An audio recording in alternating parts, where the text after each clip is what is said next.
Pour la première fois, je me suis coiffée pour Combini. Et alors là, personne ne le sait, mais je me suis pas lavé les cheveux depuis 10 jours. Si les rues sont si grandes.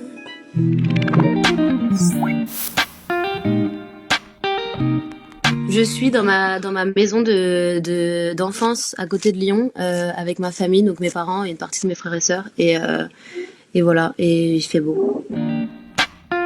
Franchement, c'est chouette. C'est comme si on était en vacances et qu'on avait 17 ans, quoi. Mais dans un contexte de pandémie mondiale. Je fais un dessin de champignons par jour, en mode botanique un peu, tu vois. J'écris des choses dans un petit carnet avec un golden retriever bébé, voilà, et j'ai écrit un peu des chansons en anglais aussi, ce qui n'est pas du tout dans mes habitudes.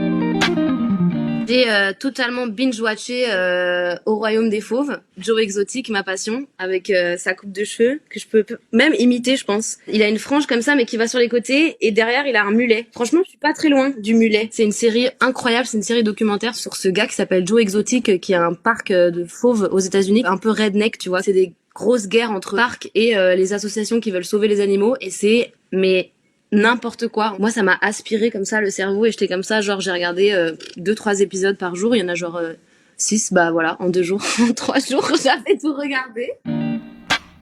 J'ai lu cette BD de Fab Caro qui s'appelle Et si l'amour s'était aimé. Déjà, le titre est incroyable. C'est totalement absurde. C'est des BD totalement sarcastiques. J'adore. Et puis j'ai lu un livre sur l'abstinence sexuelle, puisque en ce moment c'est de mise, qui s'appelle Les corps abstinents.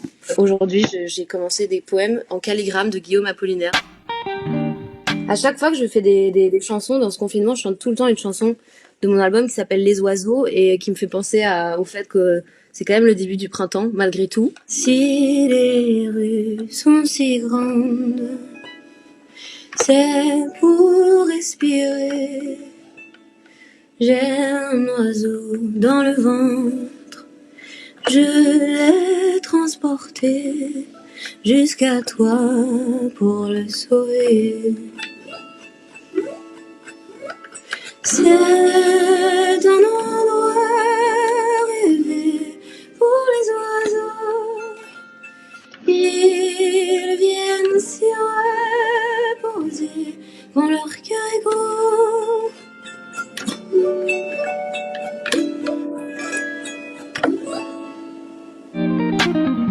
Probablement ça. C'est une espèce de matière, tu sais, pyjama slash serviette de bain. Donc on est sur un truc que tu peux garder jour et nuit.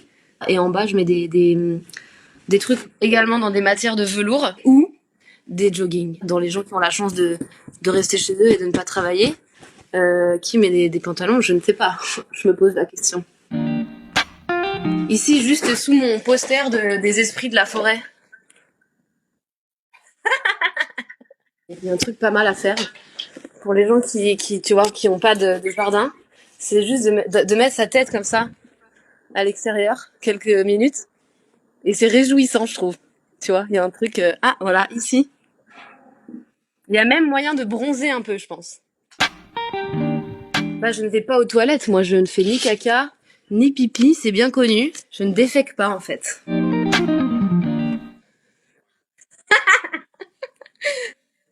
Et j'ai cette commode avec un attrape-rêve très symptomatique de l'adolescente que j'étais.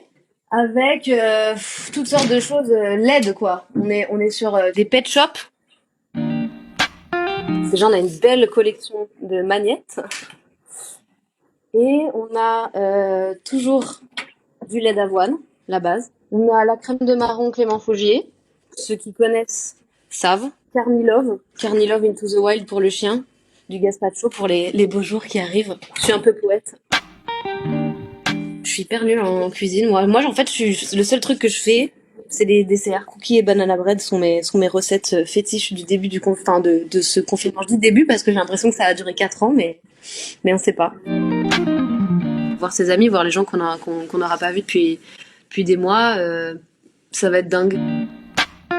De plus voir des gens cons dans la rue. Une autre bonne raison, c'est dur. C'est difficile de se plaindre d'avoir à rester chez soi. En tout cas, moi, j'ai du mal à me plaindre du confinement, quoi. C'est un chouette moment pour pouvoir réfléchir et se demander un peu comment on a envie d'imaginer la suite, comment on a envie que les choses changent, si on a envie de s'engager dans des associations, si on a envie de s'impliquer plus dans des choses qui nous tiennent à cœur. Alors je sais pas si c'est un conseil, c'est plus un genre d'état des lieux, mais voilà, ce serait ça que je dirais.